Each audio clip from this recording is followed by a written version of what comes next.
What's up guys, Ayushman this side. So आपको पता है कि मैं जब छोटा था तो मैं हमेशा सोचता था कि अगर मेरे को दुनिया के छोड़ो, इंडिया के ही सही, टॉप 1% रिच लोगों में आना है। अगर मेरे को टॉप 1% रिच बनना है इंडिया का, तो मुझे उसके लिए कितने पैसे कमाने पड़ेंगे एंड मैं किस एज तक वो टॉप 1% रिच बन सकता हूँ। एंड तब तो खैर मेरा एज सच कुछ फाइनेंस में इंटरेस्ट था नहीं, टू बी ऑनेस्ट। सबकी तरह मेरे को बस चौड़ के लिए या एक टशन के लिए ये टॉप 1% रिच बनने का एक ड्रीम था। एंड इसीलिए नेचुरली मैं इस बारे में भूल गया एंड मैंने ज़्यादा रिसर्च करी नहीं इस चीज़ के बारे में। एंड अभी रिसेंटली ही वर्ल्ड इनइक्वालिटी रिपोर्ट 2022 पब्लिश हुआ था and it revealed a lot of shocking facts about India that you should know. First of all, top 1% people of India hold 22% of the total national income of our country.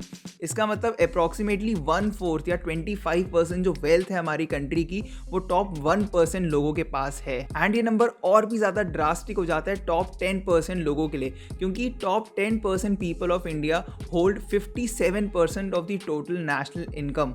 यानी कि आधे से ज़्यादा income हमारे country की top 10% लोगों के पास है। जबकि अगर मैं बॉटम 50% लोगों की बात करूं, यानी कि इंडिया की जो आधी पॉपुलेशन है, उनका जो टोटल वेल्थ है वो सिर्फ 13% रिप्रेजेंट करता है। इतना कम है। एंड ये रिपोर्ट पढ़ने के बाद I was definitely shocked, but it once again got me thinking कि अगर मेरे को इंडिया के टॉप 1% रिच लोगों में आना है तो मेरी नेटवर्थ कितनी होनी चाहिए। एंड इसी क्वेश्चन का आंसर हम निकालेंगे आज की इस वीडियो में। बट आगे बढ़ने से पहले, अगर आप भी टॉप 1% रिच बनना चाहते हो तो लाइक का बटन दबाना बिल्कुल मत भूलना। एंड अगर आपने इस चैनल को अभी तक सब्सक्राइब नहीं किया है तो सब्सक्राइब करना भी बिल्कुल मत भूलना। Alright, so coming back to the topic, let's find out कि अगर आपको इंडिया के टॉप 50% या फिर टॉप 10, टॉप 5 या टॉप 1% रिच में आना है तो आपका इंडिविजुअल नेटवर्थ कितना होना चाहिए। So according to Credit Suisse global wealth data book, अगर आपको टॉप 50% इंडियंस में आना है तो आपकी नेटवर्थ $3,194 यानी कि 2.4 लाख से ज्यादा होनी चाहिए। Whereas on the other hand, अगर आपको इंडिया के टॉप 10% रिच लोगों में आना है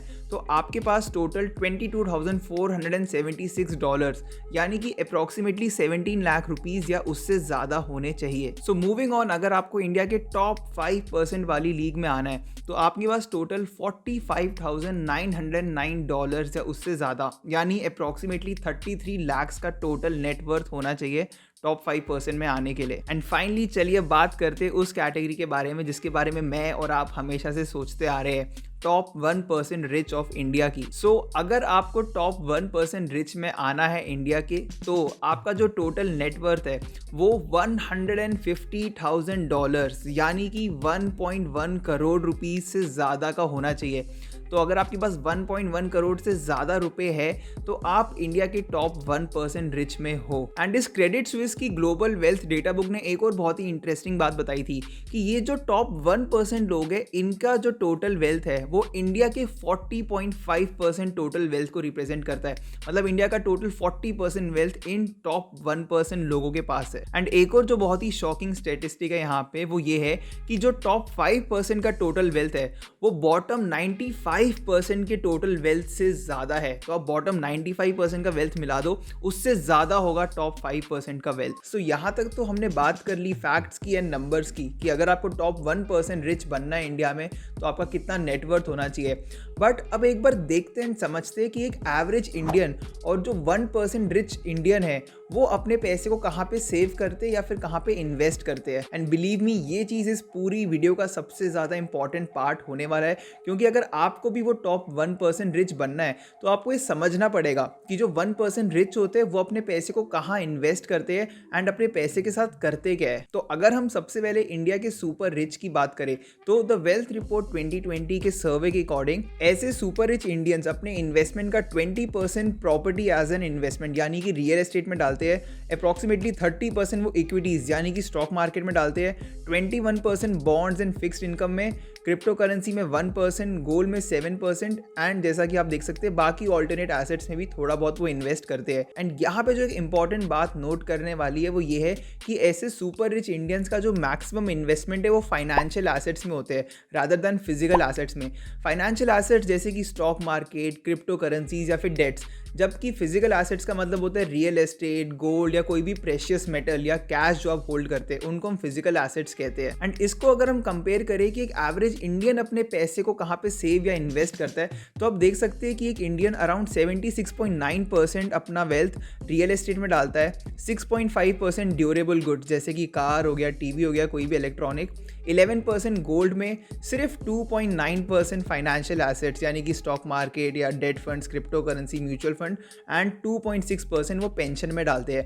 एंड एक और बात यहाँ पे आप ध्यान रखना कि जो 76.9% है जो इन्होंने रियल एस्टेट या प्रॉपर्टी में डाला है, ये इन मैक्सिमम केसेस उनका अपना खुद का घर है, जिसको आप एक्चुअली एक तरीके से इन्वेस्टमेंट काउंट नहीं कर सकते क्योंकि आप उस घर में रहते हैं एंड वहाँ से आपको एसेट्स कोई रिटर्न्स नहीं मिलते जैसे कि आपको फाइनेंशियल एसेट्स जैसे कि स्टॉक्स में मिलते हैं। एंड यहाँ जो आपको इंपॉर्टेंट डिफरेंस दिखेगा वो ये है कि जो सुपर रिच लोग होते हैं वो फाइनेंशियल एसेट्स जैसे कि स्टॉक मार्केट में इन्वेस्ट करते हैं, ज़्यादातर पैसा फाइनेंशियल एसेट्स में डालते हैं, डेफिनेटली फिजिकल एसेट्स में भी डालते हैं, जबकि जो एक एवरेज इंडियन है वो ज़्यादातर पैसा अपना फिजिकल एसेट्स जैसे कि रियल एस्टेट या गोल्ड में डालता है एंड फाइनेंशियल एसेट्स में उनका इन्वेस्टमेंट बहुत कम रहता है। एंड क्योंकि इन एवरेज इंडियंस का जो वेल्थ है वो फिजिकल एसेट्स में होता है मोस्टली, या फिर ऐसे एसेट्स में जहाँ से उनको एसेट्स कोई रिटर्न नहीं मिल रहा, इसीलिए इन द लॉन्ग टर्म उनका वेल्थ इंक्रीज नहीं होता, बहुत ही मीडियोकर लेवल पे इंक्रीज होता है। बट जो सुपर रिच लोग होते हैं, जो इंटेलिजेंट होते हैं, वो फाइनेंशियल एसेट्स में डालते हैं जहाँ से उनको पता है उन्हें कंसिस्टेंट और काफ़ी अच्छे रिटर्न्स मिलेंगे, तभी वो इन द लॉन्ग रन इतने ज़्यादा पैसे कमा पाते हैं। एंड अब मैं आपको एक बार दिखाऊंगा कि इंडिया के टॉप 1% रिच में आना एक्चुअली कितना ज़्यादा आसान है अगर आप एक पेशेंट और डिसिप्लिन तरीके से छोटा छोटा अमाउंट इन्वेस्ट करते रहेंगे। सो लेट्स से आपकी एज 20 से 25 ईयर्स के बीच में है एंड आपका गोल है कि आज से 20 साल बाद आपको इंडिया के टॉप 1% रिच में बन के दिखाना है। एंड जैसा कि मैंने वीडियो में पहले बताया था कि एज ऑफ 2021 अगर आपको टॉप 1% रिच इंडियंस में आना है तो आपका नेटवर्थ 1.1 करोड़ या उससे ज़्यादा होना चाहिए। तो अगर हम इसी नंबर को एज अ रेफरेंस ले ये देखने के लिए कि आज से 20 साल बाद आपके पास कितने पैसे होने चाहिए ताकि आप टॉप 1% रिच इंडियंस में आ पाए, एंड हम अज्यूम करते हैं कि अगले 20 साल एवरेज 5% इन्फ्लेशन रहेगा, तो आज से 20 साल बाद जो आज 1.1 करोड़ की वैल्यू है वो 2.9 करोड़ होगी। तो मतलब 20 साल बाद आपका नेटवर्थ 2.9 करोड़ या उससे ज़्यादा होना चाहिए अगर आप टॉप 1% रिच इंडियंस में आना चाहते हैं। बट अब आप ये सुन के डर मत जाना कि यार 2.9 करोड़ तो बहुत ज़्यादा पैसे, मैं कहाँ से लाऊंगा इतने सारे पैसे।